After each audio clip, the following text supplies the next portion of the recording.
As my husband spoke those words and busied himself with packing, the weight of his impending absence settled heavily upon me. I knew soon I'd be consumed with caring for the baby, leaving little room for me to return home anytime soon. His casual tone belied the gravity of his departure, urging me not to miss him too much. Standing there, silently observing his actions, I couldn't shake the feeling of abandonment creeping over me. He seemed oblivious to my emotions, his laughter and carefree demeanor contrasting sharply with my own turmoil.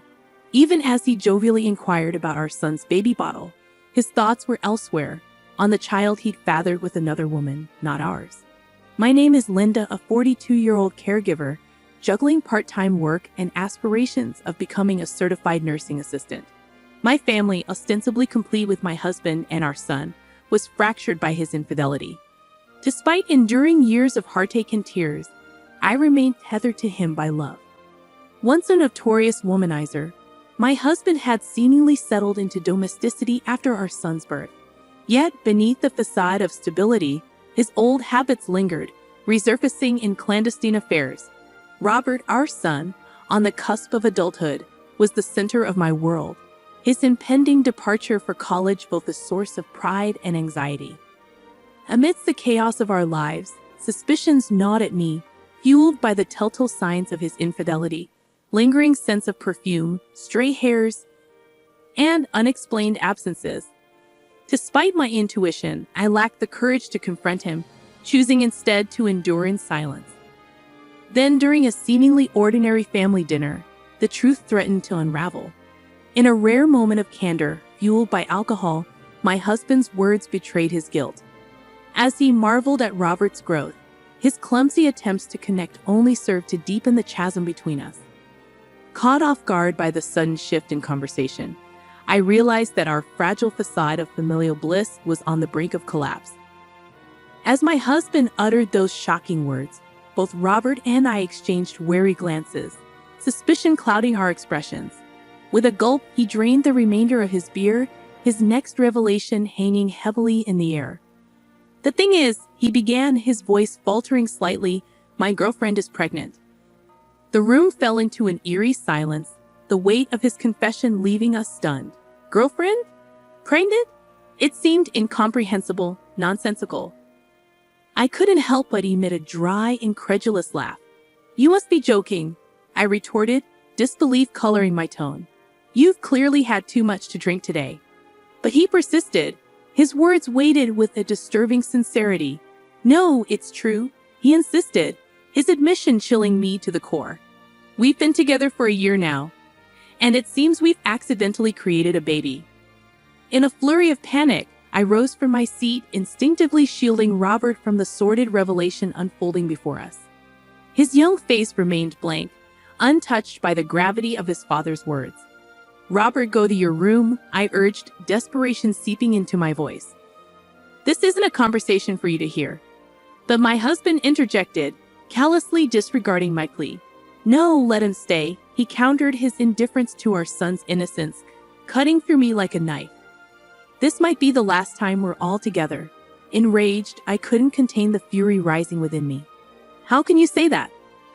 I exclaimed, my voice trembling with anger. "Our son doesn't need to be exposed to this, especially now." In a sudden surge of protectiveness, I enveloped Robert in a tight embrace, seeking solace in the warmth of our bond. He clung to me, his vulnerability palpable amidst the chaos unfolding around us. But my husband remained unmoved, callously continuing his confession. "I will be coming home for a while," he stated matter-of-factly. "I'll be helping her raise the baby, you know." His words washed over me in a dizzying whirlwind, the magnitude of his betrayal finally sinking in. So he had a mistress, and they were expecting a child.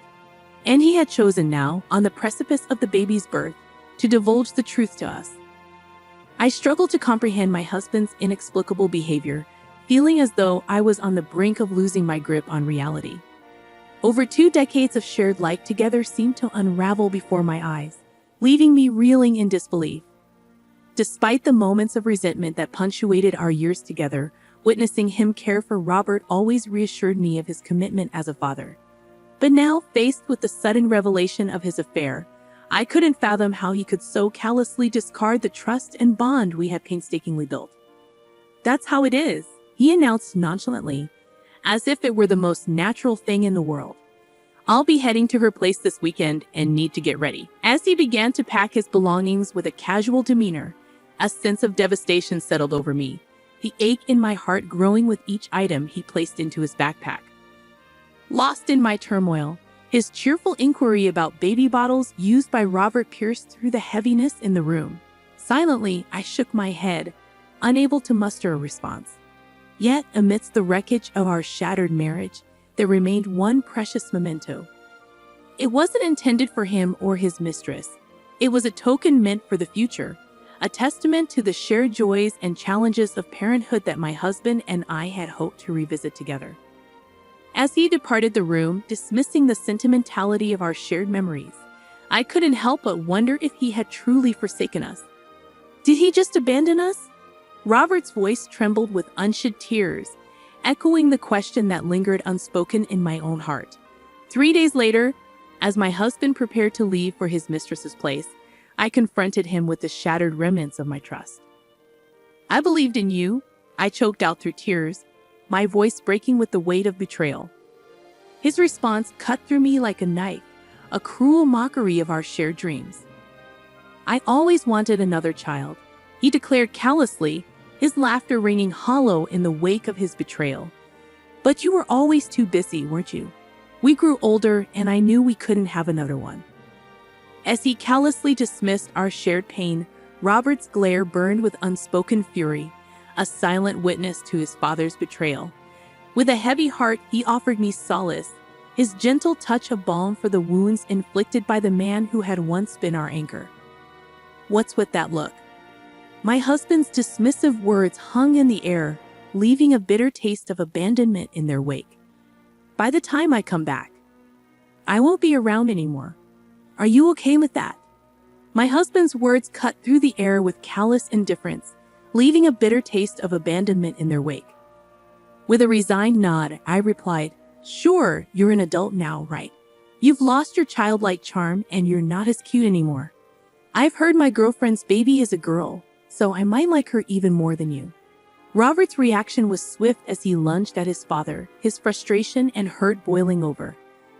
For a moment, my husband flinched, but then he met Robert's glare with a cold indifference. "Ah, she's so young and cute, unlike you guys," he retorted dismissively.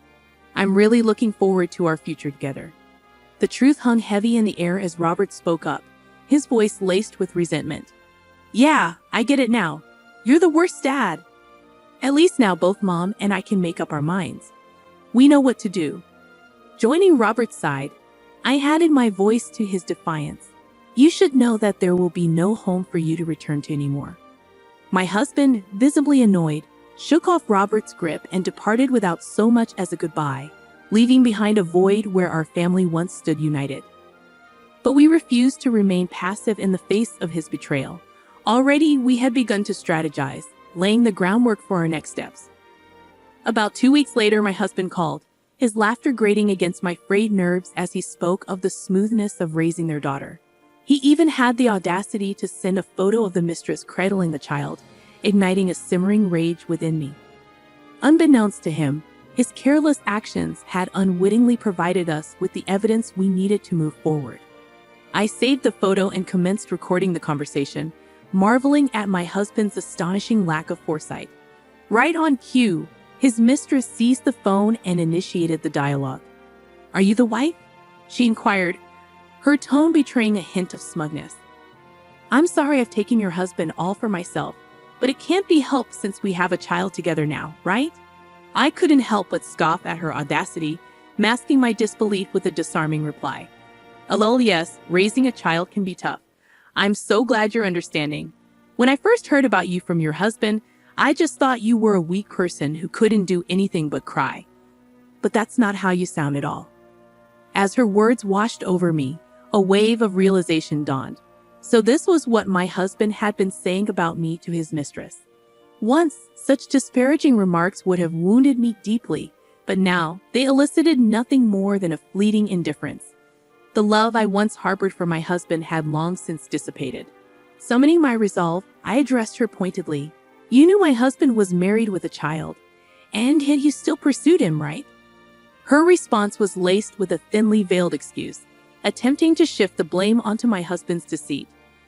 I didn't know at first, she protested. Your husband always removed his wedding ring when we met, so when he finally told me, I was surprised. But my feelings for him didn't change. We'll be together forever. Despite the infuriating nature of her words, I couldn't help but acknowledge the strategic advantage they presented. This conversation would serve as irrefutable evidence that the mistress was aware of my husband's marital status and had knowingly continued their illicit relationship. While her lack of remorse and cavalier attitude grated on my nerves, I knew that this calculated indifference would ultimately work in my favor. It would have been far more challenging to exact revenge if she had feigned contrition or expressed genuine remorse over the unplanned child. I bid them to do their best and ended the call, 2 years slipping by in the blink of an eye. Then, on that fateful day, the familiar number illuminated my phone screen, prompting a deep breath before I answered. Hey, how have you been? I'm coming home now, so make sure the house is clean, okay? His voice sounded casual, as if oblivious to the upheaval he'd caused. Didn't I tell you back then that there's no home for you to return to? What are you trying to prove? I interjected, my tone laced with frustration. Exasperated, my husband attempted to justify his actions. Sure, I admit I was wrong to leave suddenly, but I can't leave her to raise the child alone, right? You were a mother too, so you should understand. His words grated on me, a stark reminder of his unchanged nature since that pivotal day. Yet, amidst the turmoil, I found a sliver of reassurance. Perhaps his consistent lack of growth was validation enough that Robert and I had made the right decision in prioritizing our own well-being. I think you misunderstand. There's literally no house for you to return to. I sold it, I announced, bracing myself for his reaction. His gasp echoed through the phone, prompting me to recount the events of that pivotal day 2 years prior. In the midst of our turmoil, Robert and I had realized the looming possibility of my husband's return, a prospect I couldn't bear to entertain. The house, once a symbol of our shared life, now felt tainted by his betrayal. It was then that Robert had offered a solution, his calm demeanor a beacon of clarity amidst the chaos. Isn't this house under your mom's name? He had asked. In that moment, a daring plan took shape. With Robert's savings and the proceeds from the sale, we could sever the final ties to our past and forge a new path forward, unencumbered by my husband's presence. It was a bold move, but one that promised freedom from the shadows of our shared history. And as I contemplated the possibilities that lay ahead, I couldn't help but feel a glimmer of hope stirring within me. I embraced Robert's idea wholeheartedly and began the necessary preparations. With unwavering determination, he poured himself into his studies, eventually earning acceptance to a college located far from our previous life. Meanwhile, I diligently pursued certification as a nursing assistant, opening up new career opportunities with higher earning potential. The decision to sell the house was a monumental one, but it marked the beginning of our journey toward independence and self-reliance. Before proceeding, we sought my grandfather's blessing, knowing that the house held sentimental value passed down through generations. When I disclosed the situation with my husband to my grandfather, his reaction was one of unbridled fury. Yet, in his anger, he also offered his unwavering support, generously providing us with a portion of their savings to facilitate our fresh start. Moved to tears by my grandparents' kindness, we embarked on our new life, settling in the state where Robert's college awaited. As we adjusted to our new surroundings, I couldn't help but feel a sense of gratitude for the love and support that had propelled us forward. Yet, amidst the chaos of our transition, my husband remained oblivious to our whereabouts, having shown little interest in our lives during Robert's crucial exam period. You can't bluff me like that. His voice grew increasingly agitated, revealing his mounting panic. Unfazed, Robert calmly asserted our newfound independence. If you doubt us, you're welcome to come see for yourself. But for now, we're busy. Goodbye. As my husband's protests grew desperate, Robert seized the phone, his voice cutting through the tension with unwavering resolve. "Dad, you said it yourself. We don't need you anymore. We don't need a father who abandons us to be with his mistress." His words struck a chord, evoking a raw vulnerability in my husband that I had seldom seen. "Please wait," he pleaded, his voice tinged with desperation. "I know I messed up, but don't abandon me." I reclaimed the phone from Robert, steeling myself to deliver the final blow. "You may not agree to a divorce, but we're moving forward with the preparations anyway," I asserted, my voice firm with resolve. "And did you know that alimony payments for fathering a child with your mistress during our marriage can be almost double the usual amount? Better start preparing for that." Without waiting for my husband's response, I ended the call, rejecting his subsequent attempts to reach out. I had no desire for further stress. From now on, he would bear the financial burden of raising a child with his mistress, while supporting me with alimony payments. My husband had always been reliant on me, lacking real skills and showing little initiative in household chores. His absence left behind a trail of untended messes, a stark reminder of his dependence. I couldn't envision his relationship with his young lover lasting, given his track record of irresponsibility. Speaking my mind had lifted a weight off my chest, and I took a deep breath, feeling lighter despite my exhaustion. Robert's concern for me was evident, but I reassured him with a forced smile. "I'm fine," I assured him. "Let's go out and eat something you like today." His worry lingered, but he attempted to maintain a cheerful demeanor for my sake. I found his consideration endearing, his debate over dinner options melting away my worries. Despite the challenges we faced, I was determined to create new happy memories with my son in our unfamiliar surroundings.